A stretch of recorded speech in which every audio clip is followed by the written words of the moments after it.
ஓம் நம சிவாய. இறை வழிபாட்டுக்கும் நம்முடைய அன்றாட வாழ்க்கைக்கும் தொடர்பு இல்லாமல் போகிறதுக்கான காரணம் சில வேலை நிமித்தமான தொந்தரவுகள், இல்லை கல்வி, இல்லை நம்ம வாழ்க்கையில் நடக்கக்கூடிய பெரிய பெரிய நிகழ்ச்சிகள், மாற்றங்கள். இதனால் நம்ம இறைவனை விட்டு சில நேரங்களில் விலகிறதுக்கான காரணம் அதில் நம்ம ஆதிக்கம் செலுத்துறது. அந்த வேலையிலோ அந்த கல்வி அதில் ஆதிக்கத்தை செலுத்துவது. நம்ம இறைவன் மேலே மட்டுமே நம்பிக்கையும் அதிகமான தொடர்பு அப்படின்றது இறைவனோட மட்டும்தான் இருக்கணும். அதை விட்டு சாதனை, வெற்றி அப்படின்ற பேரில் எல்லோரும் நம்பிட்டு இருக்கக்கூடிய பல விஷயங்களில் நம்மளோட தொடர்பு அதிகமாகுது அப்படின்னா கண்டிப்பாக இறைவன்கிட்ட நமக்கு இருக்கக்கூடிய அந்த தொடர்பு, அந்த அன்பு குறைஞ்சி தான் போகும். நம்ம எந்த அளவுக்கு நம்மளோட மனதை பாதிக்க செய்கிறோமோ அந்த அளவுக்கு நம்மளுக்கும் இறைவனுக்கும் இடைவெளி இருந்துகிட்டே தான் இருக்கும். என்ன நடந்தாலும் இந்த நிமிடம் கூட நான் இறைவனை தான் நினச்சிட்ருக்கேன். இவ்வளோ பெரிய வெற்றி கிடச்சிருக்கு, இதை கொண்டாடணுன்ற எண்ணம் ஒரு மாயை தான்.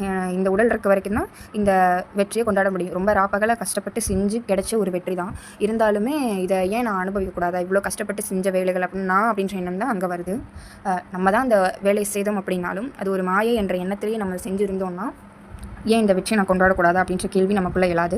அது மாதிரி இப்படிப்பட்ட ஒரு தோல்வி கிடச்சிருச்சுன்ற வருத்தமும் நமக்கு இருக்காது. எத்தனை தோல்வி வந்தாலும் இது முன்னேற்றத்திற்கான பாதை தானே, இன்னும் மனம் பக்குவம் அடைய தானே போகுது அப்படின்ற ஒரு அளவிற்கான தோல்வி மனப்பான்மை இருந்தாலும், மனவேதனை இருந்தாலும், அந்த நேரத்தில் கூட ஒரு அழகான எதிர்காலத்தை நம்மளால் எண்ணங்களால் கற்பனை செய்து பார்க்க முடியும்.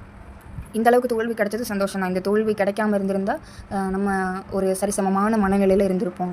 இப்போ ஒரு 5 நிமிடம் அந்த வேதனையை அந்த நபரால் அனுபவிக்க முடியும். அதை தாண்டி இறைவனை நினைச்சிட்டு இறைவனாலே வாழ்ந்து கொண்டிருக்கின்ற ஒரு நபரால் அப்படி இருக்க முடியாது. இந்த மாதிரி தொந்தரவுகள் அதிகரிக்காமல் இருப்பதற்கான சில வழிகள் என்னென்னா, நம்ம எதை சாதனை, வெற்றி, தோல்வி அப்படின்னு ஒரு குறிப்பிட்ட மன நம்பிக்கை நமக்குள்ளே இருக்கும். இதெல்லாம் வெற்றி, இப்படிப்பட்ட நபர்கள்லாம் எவ்வளோ வெற்றியாளர்களாக இருக்காங்க, இப்படிப்பட்ட நபர்கள்லாம் ரொம்ப மோசமாக இருக்காங்க. இந்த மாதிரி எண்ணங்கள் எல்லாம் தவிர்த்துட்டு நம்ம இங்கே வந்ததனுடைய வேலை இங்கே வாழ்கிறது அப்படின்ற எண்ணம் தான் நமக்கு வரும். ஏன்னா பிறந்திருக்கோம், அப்புறம் ஒரு நாள் இருந்து தான் ஆகணும். அதுக்கு இடையில நம்ம சந்தோஷமாக வாழ்ந்தால் என்ன அப்படின்ற கேள்வி தான் வரும். ஆனால் திரும்ப திரும்ப வாழ்ந்து கொண்டே இருக்க மாதிரி நினைத்து பார்த்ததே தெரியும் நமக்கு இந்த பிறப்பு ஒரு தண்டனை போன்றது தான் அப்படின்னு. அவ்வளோ ஒரு நெகட்டிவாக தண்டனை அப்படின்னு சொல்கிறதுக்கான காரணம் ஒரு நிலையில்லா உடலை எடுத்துகிட்டு தொடர்ந்து நம்ம பயணிக்கிறது.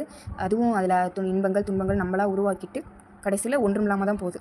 அது ஒரு தண்டனை தான். நம்ம இவ்வளோ சந்தோஷம் இருக்குது, இவ்வளோ மற்றவங்களுக்கு நல்லது செய்யலாம், எது செஞ்சாலும் அதுக்கு ஒரு நிலைத்தன்மைன்றது இங்கே கிடையாது உலகத்தில். அதனால் எந்த ஒரு வேலையானாலும் அது நன்மை தீமை அப்படின்னு நம்ம வகுத்து வச்சுருக்கிறதால தான் இறைவன்கிட்ட நம்ம நெருங்க விடாமல் தொந்தரவடையப்படுறோம். இதுவே ஒரு ஞானியோ இல்லை உலக வாழ்க்கையை திறந்தவங்க அவங்களுக்கு இந்த விஷயத்தால் பாதிப்பு அடைய முடியுமா? ஒரு வேலை தொந்தரவு அவங்களுக்கு வருமா? அதுக்காக எல்லோரும் வேலை செய்யாமல் இருக்க முடியுமா? எல்லோரும் துறவி ஆக முடியுமான்னா அதை இமேஜின் வேணால் பண்ணி பார்க்கலாம். இந்த உலகத்தில் சடனாக எல்லாருக்குமே துறவர மனப்பான்மை வந்துருச்சு, யாருமே இல்லறத்தில் இணை போகிறது கிடையாது, எல்லாருமே துறவரம் போகிறாங்க அப்படின்ற ஒரு நிகழ்வை நம்ம கற்பனை மட்டும் தான் செய்து பார்க்க முடியும். யாரையுமே ஒருத்தர் 2 பேரை கூட யாராலையும் மாற்ற முடியாது. இல்லறமும் ஒரு நல்லறம் தான். இறைவனோட இணைந்தே பயணிக்கணும் அப்படின்னா சில மனிதர்கள் நம்ம சுற்றி இருக்கவங்க அவங்க வகுத்து வச்சுருக்க இதுதான் வெற்றி, இதுதான் தோல்வி அப்படின்ற நம்பிக்கையும் நம்ம மனசுக்குள்ளேயே நம்ம வகுத்து வச்சுருக்கு இது வெற்றி, இது தோல்வி, இப்படிப்பட்ட வாழ்க்கை தான் சிறந்தது, இது ரொம்ப மோசமான வாழ்க்கை, இது மிகவும் குறைந்தது, இதுதான் உயர்ந்தது அப்படின்ற மனப்பான்மையெல்லாம் விடுத்துட்டு எல்லாமே இறைவன் தான், இறைவனுக்கு மேலே எனக்கு எதுவும் கிடையாது, இந்த நன்மை தீமையை தாண்டி உள்ள இறைவன் தான் எனக்கு அப்படின்னு நம்ம நினைக்கும்போது எந்த ஒரு விஷயத்திலும் அது ஒரு விஷயம் பெரியதாகவே தெரியலை அப்படின்னா அந்த விஷயத்தால் துன்பம் வரப்போகிறதில்ல. ஒரு விஷயம் ரொம்ப மனசுக்கு பெருசப்படுது, இது நம்மளுக்கு இல்லையே, இப்படிலாம் அவங்க வாழ்கிறாங்க, நம்மளால் முடியல அப்படின்ற எண்ணங்கள் வரும்போது, நம்மளால் முடியவே இல்லைன்னாலும் அது முடிஞ்சும் ஒன்றும் ஆக போகிறதில்ல அப்படின்ற எண்ணம் வரும்போது மட்டும்தான் இறைவனை அடைய முடியும். அதுக்காக எந்த ஒரு தோல்வியை தாண்டி முயற்சி செய்யாமல் இருக்கக்கூடாது அப்படின்னா செஞ்சு கொண்டே இருக்கலாம். ஆனால் நம்ம மனசில் இது ஒன்றும் இல்லை அப்படின்ற எண்ணத்தை விளைக்கிறதுக்கு ரொம்பவே சிரமமாக இருக்குது. இது எப்படி ஒன்றும் இல்லைன்னு சொல்ல முடியும்? இதுக்காக நான் இவ்வளோ உழைச்சேன் ஆனாலும் கிடைக்கல, இவ்வளோ கஷ்டப்பட்டு இந்த வெற்றியை நான் அடைஞ்சிருக்கேன், இந்த மாதிரியான எண்ணங்களை வச்சுக்கிட்டே இருந்தால் அது மாதிரி வச்சுக்கிட்டே இருக்கலாம். நம்ம இறைவன் நெருங்குவது ரொம்ப சிரமம். அதனால் ஒன்றும் இல்லை அப்படின்ற வார்த்தையை நம்ம நினைச்சுக்கிட்டோன்னா இறைவனுடைய அன்பை எளிதில் நம்ம பெறலாம். நம்ம செல்கிற இடத்துக்கெல்லாம் நம்ம இறைவன் சம்மந்தப்பட்ட விஷயங்கள் நம்மளை தேடி வருது. நம்ம தற்செயலாக ஒரு இடத்துக்கு போயிருந்தாலும் இறைவனோட காட்சி நம்மளுக்கு அங்கே கிடைக்கிறது. மனிதர் மூலமாகவோ இல்லை அங்கே இருக்க சரௌண்டிங்ஸ் மூலமாகவும் நமக்கு இறைவன் சம்மந்தப்பட்ட விஷயங்கள் நம்மளையே சுற்றிக்கிட்டு இருக்கிறது நமக்கு அவ்வளோ கண் கூட பார்க்கலாம்.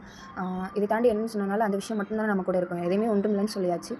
இதே மாதிரி நம்ம இறைவனை இது ஒன்றுமே கிடையாது, எனக்கு இந்த உலக விஷயங்கள் தான் வேணும்னு சொன்னால் அதுதான் நம்மளை சுற்றி வந்துக்கிட்டே இருக்கும். எங்கே போனாலும் அதிக பணம், நம்ம என்னெல்லாம் கேட்குறோமோ அந்த நபர்களோட அந்த நபர்கள் நம்ம உயர்த்தி பேசுகிறது, இந்த மாதிரி நம்மளை சுற்றி புகழ், பேராசை இந்த மாதிரி விஷயங்கள்லாம் இருக்கணும்னு நினச்சோன்னா அதுதான் நம்மளை சுற்றி வரும். இப்போ இறைவன் வேணும்னு நினச்ச ஒருத்தவங்களுக்கு எந்த மாதிரியான ஒரு சந்தோஷம், எந்த மாதிரியான ஒரு காட்சிகள்லாம் கிடைக்கும்ன்றது நம்ம அந்த இடத்துக்கு வந்து அனுபவித்து பார்த்தா தான் தெரியும். அதனால் மட்டும்தான் ஆன்மீகத்தில் முழுவதுமாக செல்கிற நபர்கள் எல்லாம் இல்லறத்தில் சரியாக தொடர்ந்து நிலைக்க முடியாது.